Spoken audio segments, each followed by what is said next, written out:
Salve, salve, galera! Sejam todos bem-vindos ao canal. Copa Libertadores da América, quartas de finais, jogo de volta em La Plata, Estudiantes e Flamengo. E deu Estudiantes 1-0 no tempo normal, o que levou para os pênaltis, já que o Flamengo havia vencido no Maracanã por 2-1. E nos pênaltis, deu Flamengo 4-2, avança às semifinais da Copa Libertadores da América, enfrentará o Racing, também da Argentina. Primeiro jogo no Maracanã, segundo jogo na Argentina. O Flamengo hoje teve mais sorte do que juízo.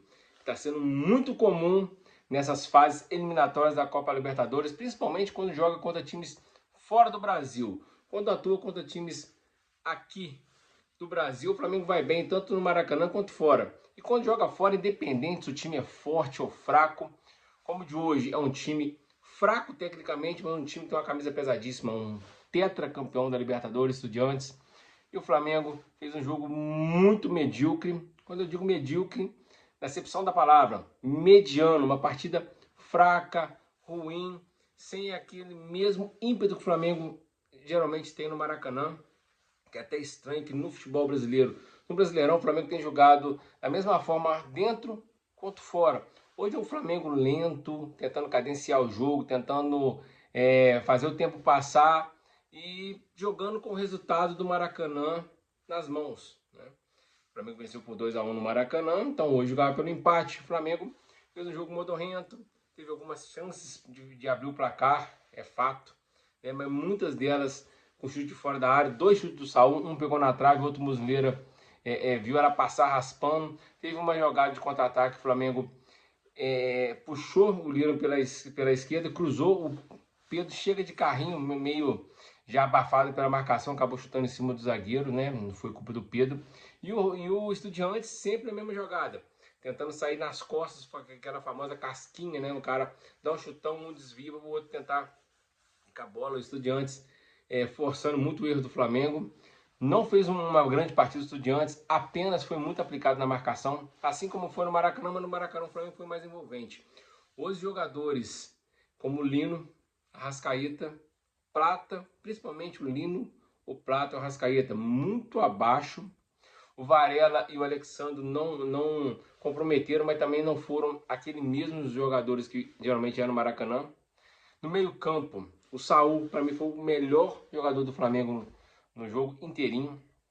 Já o Jorginho voltava de lesão, foi um jogador um pouco. Você vê que o cara tá fora de ritmo, apesar de não fez uma má partida, mas nitidamente fora de ritmo.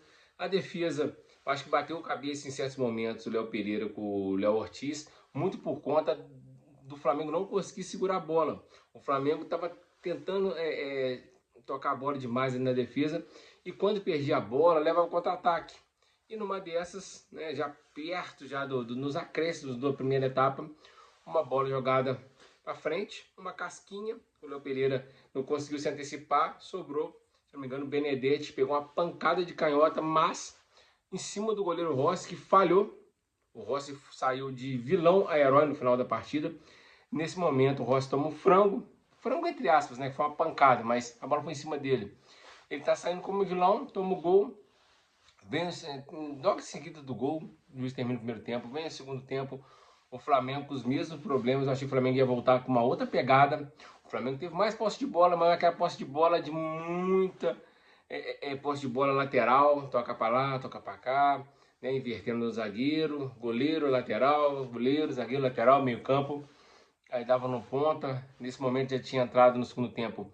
O Bruno Henrique entra, né, no lugar do Pedro, e também o Luiz Araújo no lugar do Prata, mas não surtiram muito efeito, que ambos não conseguiram jogar, né? Assim como o Pedro não jogou bem no primeiro tempo, só teve a chance no lance que o zagueiro chegou abafando, o Bruno Henrique também não conseguiu arrumar nada.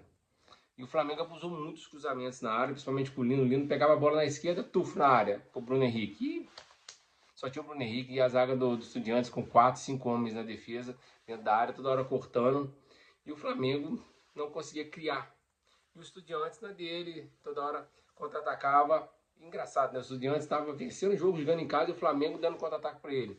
Numa dessas saiu o gol do Estudiantes, segundo gol. Novamente, aquele estão para frente, uma casquinha. O cara acabou saindo de novo, Benedetti. sai cara a cara com o Rossi, aí dá uma cavadinha, faz 2-0, mas ele estava impedido. E o Flamengo seguiu com a mesma posse de bola, o jogo inteirinho no segundo tempo, mas nada de chutar de fora da área, nada de fazer o Muslera trabalhar, sempre tentando no cruzamento, que facilitava demais, estava treinando as águas Estudiantes e dando contra-ataque, quase saiu o gol do Estudiantes. Aí, a partir daí, os 40 minutos do segundo tempo, o Estudiantes sentou do meio campo para trás, já querendo levar para os pênaltis, para se defender o tempo todo, o Flamengo não conseguia criar. Muito ruim individualmente, todos os jogadores hoje, exceto o Saul, todo mundo mal mesmo, de verdade, todos, até a Arrascaeta, todo mundo muito mal individualmente. E o árbitro cooperou, deu apenas 3 minutos de acréscimo, eu acho que ele já não estava aguentando mais ver um jogo ruim. E nos pênaltis, o vilão do final do primeiro tempo saiu como herói. Rossi pega 2 pênaltis, o Flamengo converteu todos os 4 que bateu, não chegou a bater o quinto. Carrascal, Jorginho, Léo Pereira e Léo Pereira e Luiz Araújo. Os 4 bateram os pênaltis muito bem, sem chance para o Muslera, que é um excelente goleiro, passou sua vida inteira na Europa, né? Jogou anos e anos no Galatasaray e na Lazio. Um goleiro muito experiente, mas que não teve chance nas batidas de pênaltis. O Flamengo se classifica, pega o Racing. O Racing é um time com menos Libertadores que o Estudiantes, tem apenas uma, o Estudiantes tem 4, mas no momento atual do futebol sul-americano, o Racing está aqui em cima, no topo, ao lado de Flamengo, Palmeiras, né? Está sempre ali disputando o título. Tanto é que o Racing é o atual campeão da Copa Sul-Americana e atual campeão da Recopa Sul-Americana. Ele venceu o campeão da Libertadores, o Botafogo. No Rio de Janeiro, ele levantou o caneco. Ou seja, e venceu o Cruzeiro, né, na final da Copa Sul-Americana. Ou seja, está acostumado a ganhar de brasileiros. Só para lembrar, se eu não me engano, em 2020, se eu não me engano, 2020, o Racing eliminou o Flamengo nas oitavas de finais da Libertadores, tá? Só para lembrar. Então é um time que vai ter que melhorar muito.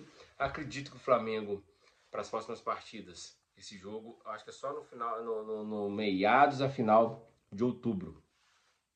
O Felipe Luiz vai corrigir muita coisa, porque o jogo de hoje foi um jogo muito ruim mesmo. O Flamengo teve mais sorte que juízo. No Maracanã, o Flamengo poderia ter matado o jogo no primeiro tempo, fazendo uns 4-0, independente da arbitragem, não o fez e acabou sofrendo hoje, quase eliminado de novo, assim como foi no ano passado o Penharol e ano retrasado o Olímpia.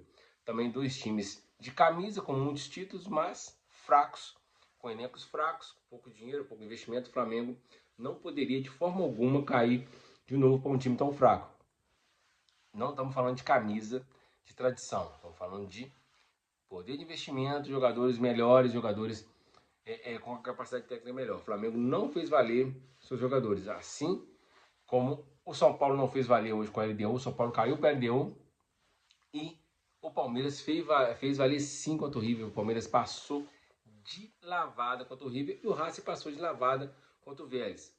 Agora, Palmeiras e LDU de um lado, Flamengo e Racing do outro. É isso aí, um abraço, fique com Deus e comentem aí o que vocês acharam do jogo. Achei que o Flamengo teve mais sorte que juízo, no final acabou se classificando. No compilado dos 2 jogos, se for juntar o jogo do Maracanã e o jogo de hoje, o Flamengo mereceu passar pelo que fez no primeiro tempo do Maracanã. O Estudiantes levou para os pênaltis pelo que fez no segundo tempo do Maracanã e principalmente pela aplicação defensiva e tática hoje dos 2 tempos, mas o Flamengo mereceu passar apesar do sufoco e do susto. Esse aí, um abraço, fica com Deus e tamo junto.